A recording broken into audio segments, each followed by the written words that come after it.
não parar, não precipitar e não retroceder. Então dizer para esse cara, sabe quando nós vamos parar? Nunca. Nunca na sua porca vida. Né?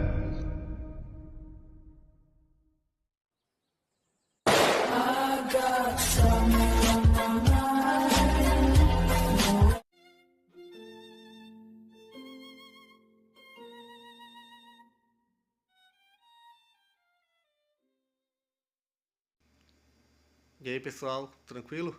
Então vem aqui antes do vídeo começar, pedir para vocês se inscreverem, quem não for inscrito, compartilhar, curtir, comentar. Quem puder seja membro do canal, que isso ajuda bastante. Tem também o link do Apoia-se. Quem puder ajudar nosso canal e apoiar financeiramente vai ser muito bem-vindo. Mas o mais importante é transmitir o conteúdo e os conhecimentos do professor Olavo de Carvalho para mais e mais brasileiros. Então compartilhe e ajude aí nossa causa. Muito obrigado a todos os membros, apoiadores do canal. Fico muito feliz. Tenho certeza que a gente está no caminho certo.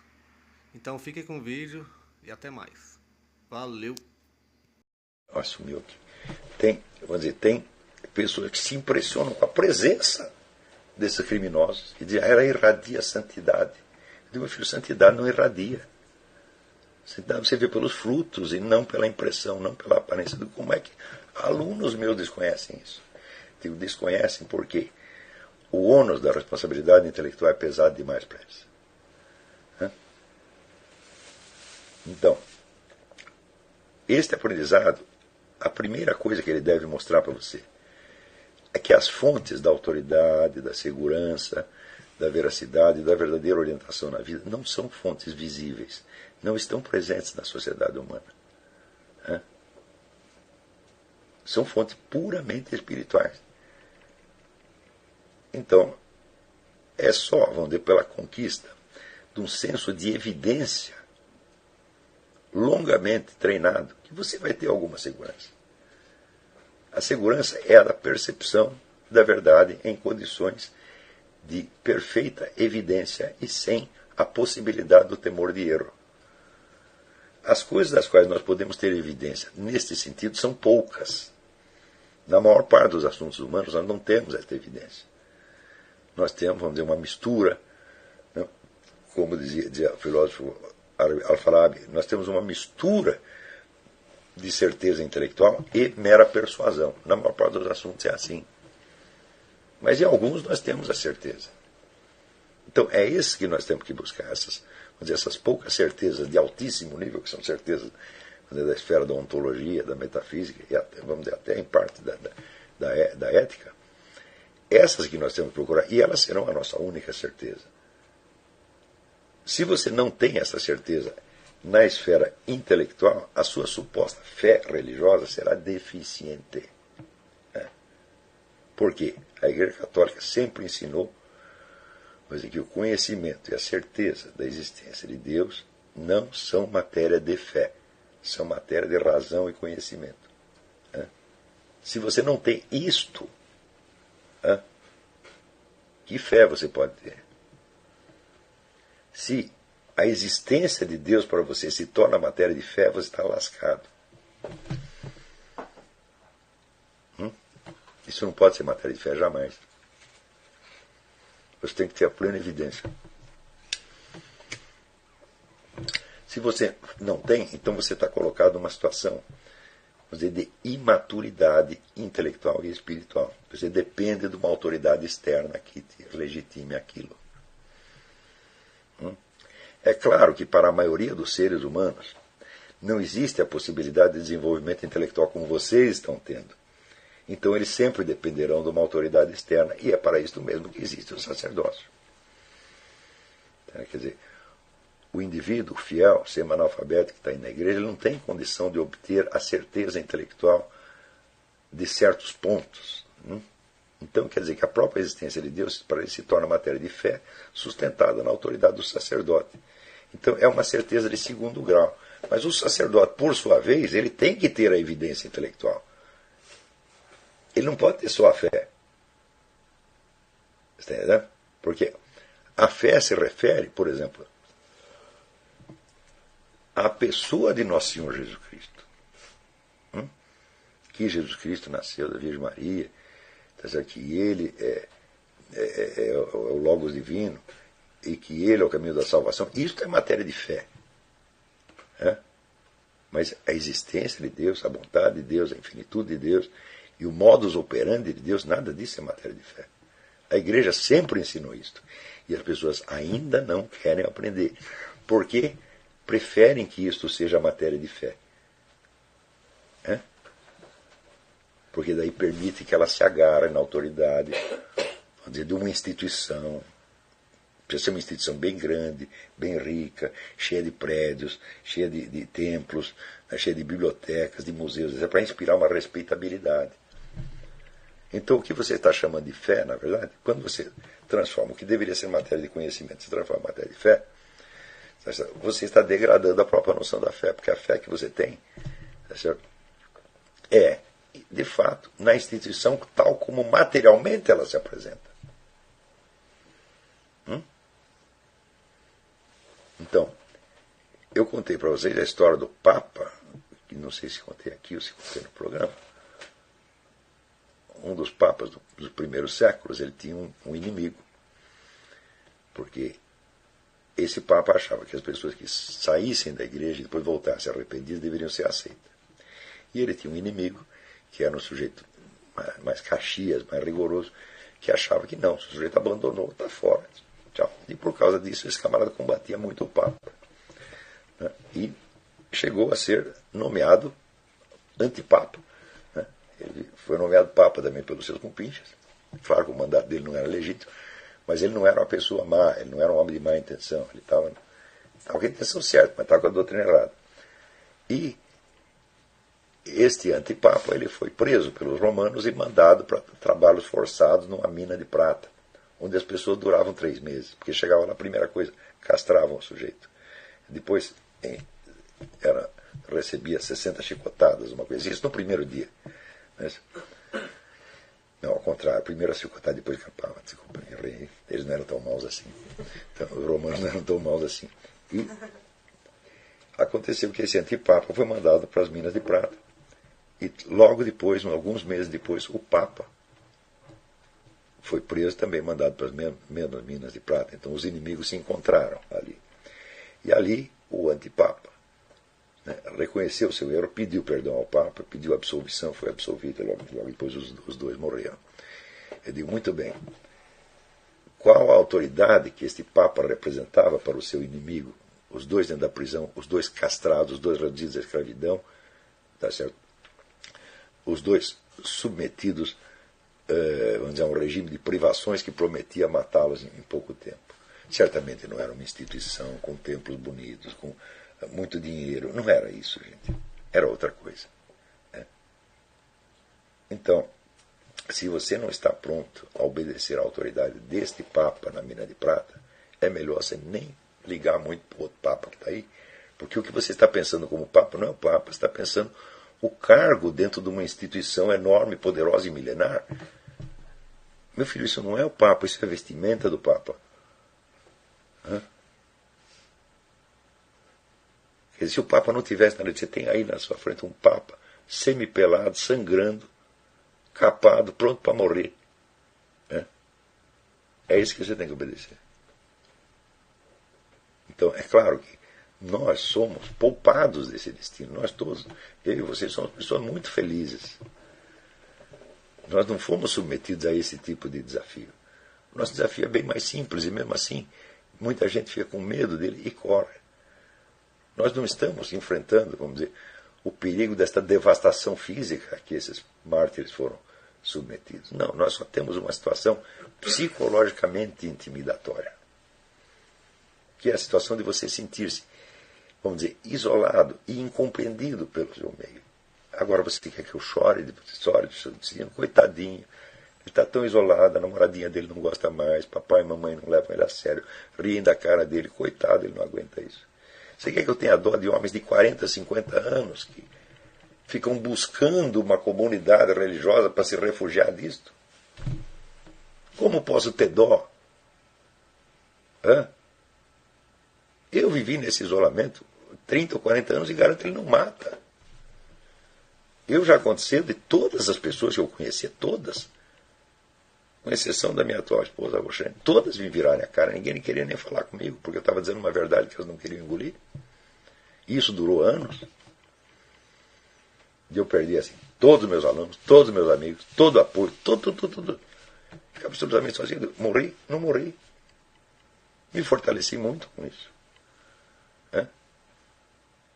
O dia que você entender assim, que ó, se você está dizendo que 2 mais 2 é 4, e todo mundo está dizendo que é 5, fique tranquilo, meu filho, você vai ganhar.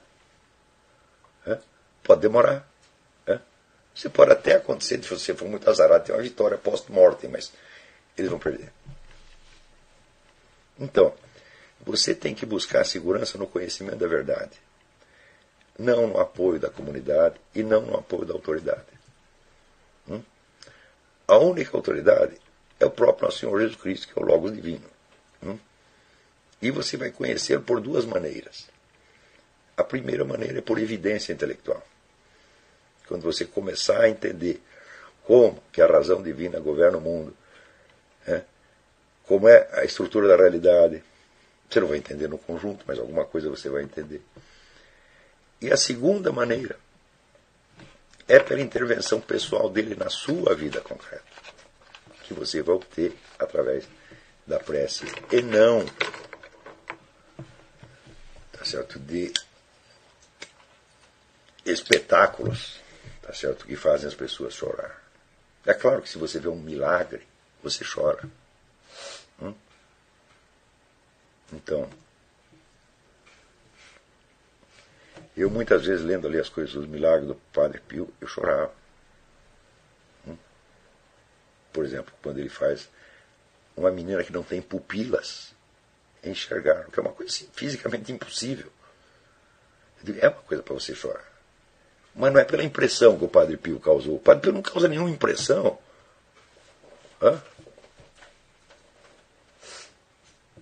Se você vê o filme que fizeram sobre o Padre Pio, o filme italiano, o ator que faz o Padre Pio tem uma presença física muito mais impressionante do que o próprio Padre Pio. Não é isso? Agora, se as pessoas se deixam levar por esse tipo de coisa, depois de ter estudado anos a fio comigo, eu digo, mas que coisa! Quanta covardia existencial! Que medo da solidão! Que necessidade de sentir que você está falando com Jesus quando você está falando apenas com um vigarista?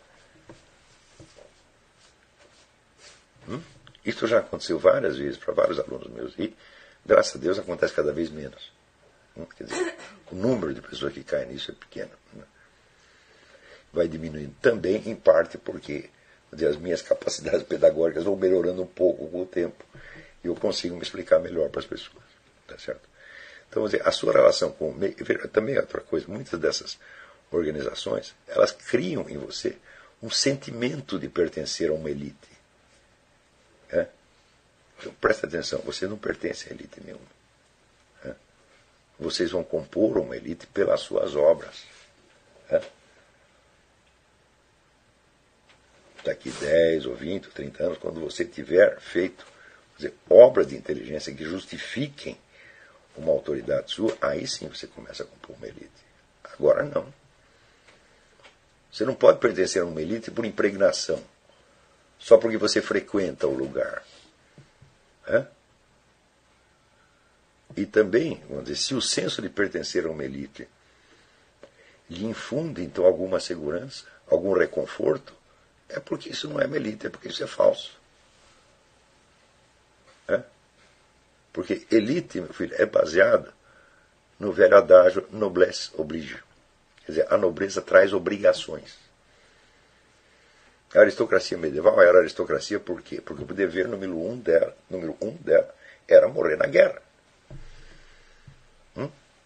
Durante o resto do tempo eles se divertiam um bocado.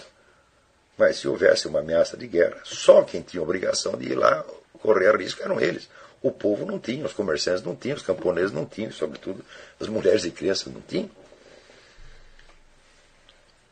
Então, quer dizer, se você está à altura de cumprir essa obrigação, você passa a ser uma elite automaticamente.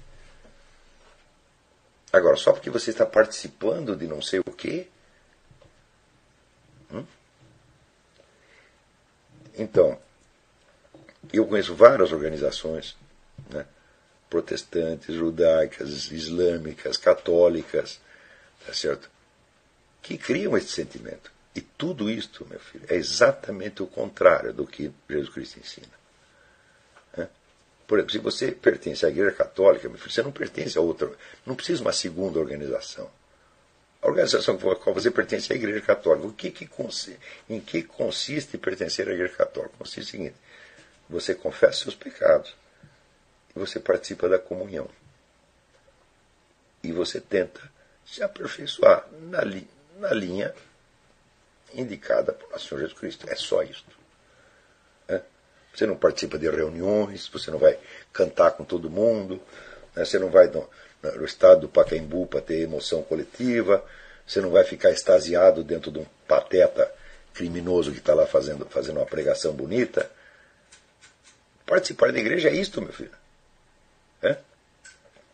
Então, por isso é que eu recomendo para as pessoas que estão tentando realmente adquirir as condições de um trabalho intelectual, este sim, de elite, é imperdoável pertencer a qualquer dessas coisas e é imperdoável não suportar o isolamento social, que não é um isolamento, na verdade, porque você vai continuar vivendo no meio das mesmas pessoas.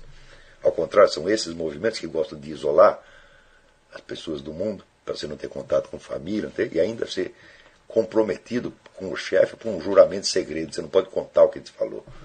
Na hora que me contaram, se entrar numa organização que tem um juramento de segredo, eu digo: escuta, toda a doutrina da igreja, 2000 anos de doutrina da igreja, condenam qualquer segredo. O único segredo que a igreja aceita é o segredo da confissão. Se alguém te fez um juramento secreto, é contra a igreja, evidentemente.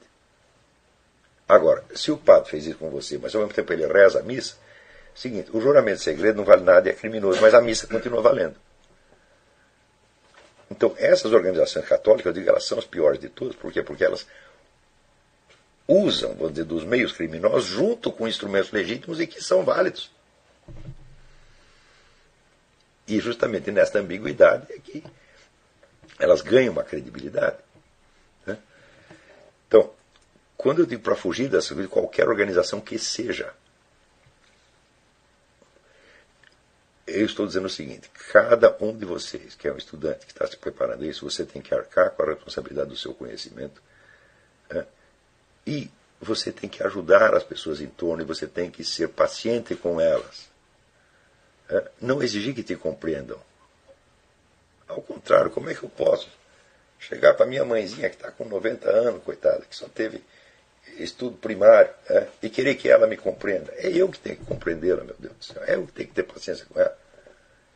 E os seus amiguinhos de juventude, fique sabendo que você já disse adeus a eles como membro da patota deles. Você não é mais um igual. Você agora, de certo modo, é responsável por eles. Não que você vai curar todos, ensinar todos, mas você vai ter que ter uma paciência extra com eles.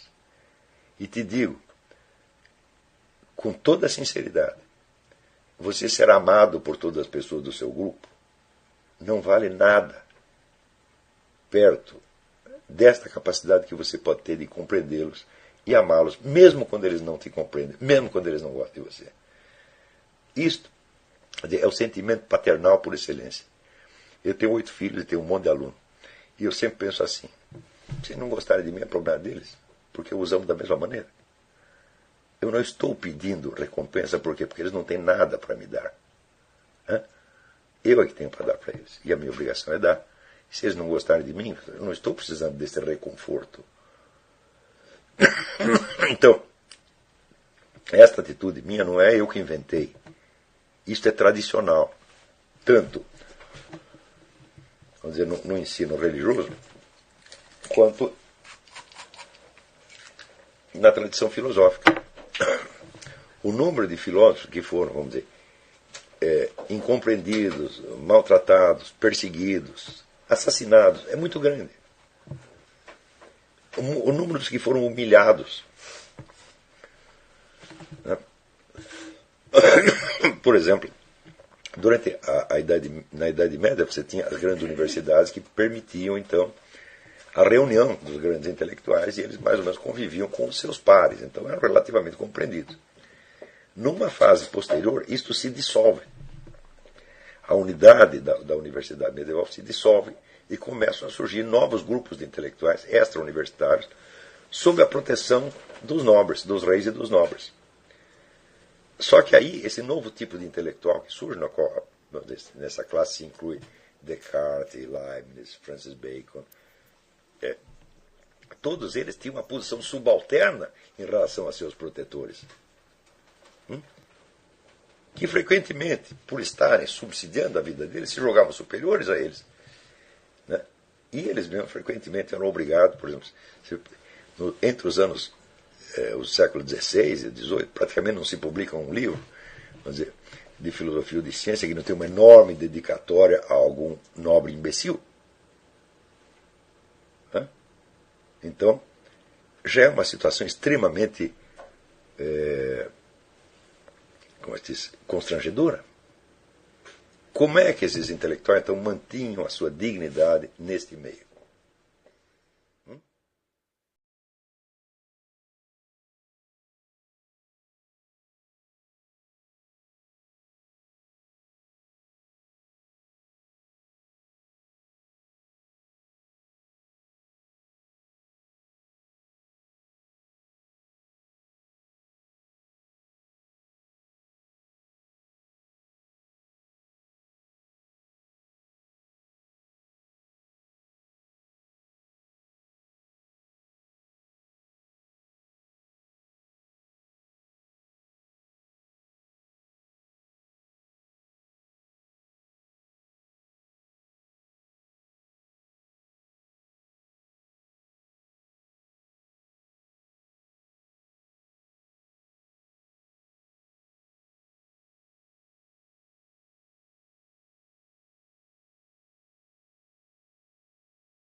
Chegamos a mais um final de uma aula, de um vídeo. Espero que tenham gostado.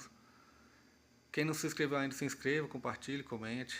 Ajude o nosso canal, apoie, seja membro. E ajude o nosso canal a chegar a cada dia a mais brasileiros que precisam muito do conhecimento do professor Olavo de Carvalho.